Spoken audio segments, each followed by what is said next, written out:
and welcome to the program. I'm Teniola Shoboali.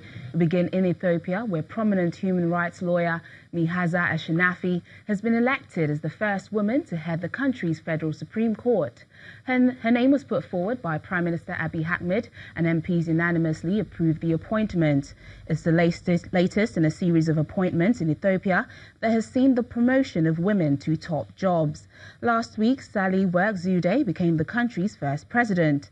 The week before, Prime Minister Abiy appointed a cabinet with half the posts taken up by women. Mihaza founded the Ethiopian Women's Lawyer Association in 1995. Before that, she was a judge at the High Court and helped advise the team drawing up the new constitution in the early 1990s.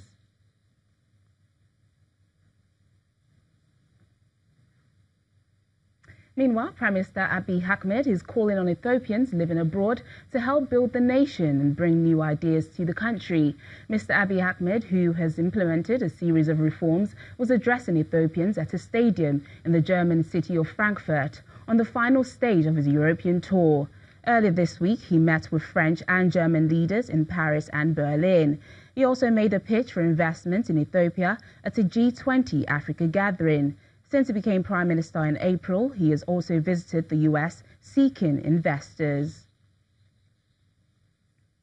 In South Africa, at least 3 people have been injured in a shooting in Suburcum in the west of Johannesburg.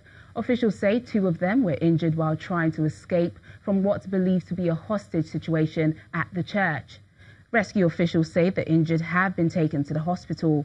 Police authorities have secured the area, but according to witnesses, it's believed members of the public are still being held hostage within the church. Let's bring in our South African Bureau Chief, Betty Dibia, to tell us more about this. Hello, Betty. Hello. Tell us more about the shooting. What is the situation like in the area now? Well, at the moment, we understand that the place has been cordoned off by the police. It's calmer than it was earlier today when the shooting began. We understand 2 factions rival factions from the same church, that's the International Pentecostal Holiness Church. One group came to join, from different countries actually, came to join the group already in the church. I think they began, it was supposed to be a men's conference. When they were on their way to the church, they were stopped because some cars had been placed on the road, and they were allegedly told by the security men who allegedly again began shooting at a point that they were not supposed to be there. So many of them started running away. I think one of the persons injured got a bullet, on his shoulder, and the others, I think while they were fleeing, they got wounded, in the process. But right now, it's calmer than it was earlier today. Well, this is quite shocking. How are the locals in the area reacting to this?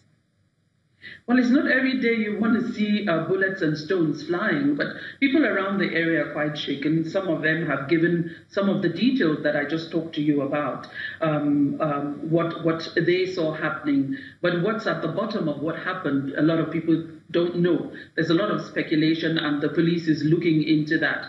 But what we understand, we know what we know is that the church. The owner or the leader of the church died 2 years ago, 2016, and since then there's been problems between, I think, the children of the owner over the leadership of the church. So I think that's where the issue of rival stems from the church. But people are quite shaken in the area, and they're happy at the police presence, hoping that this won't happen again. Okay, so what are authorities doing, though? Has anyone been caught and has investigation started? Investigations have started, according to the police spokesperson, Captain Marvel Masondo. No one has been arrested so far, but firearms have been confiscated. He refused to say how many, but they're being examined for. They're going through ballistic testings, and statements have been taken from those who had the firearms, and we know that about 12 vehicles were affected in the crossfire of the bullets and the stones. But that's where it is at the moment. Investigations continue. Okay, so there are reports that it was a hostage situation. How true is it, and do we know of their welfare at the moment? The issue of the hostage situation, I cannot confirm. The police didn't confirm that.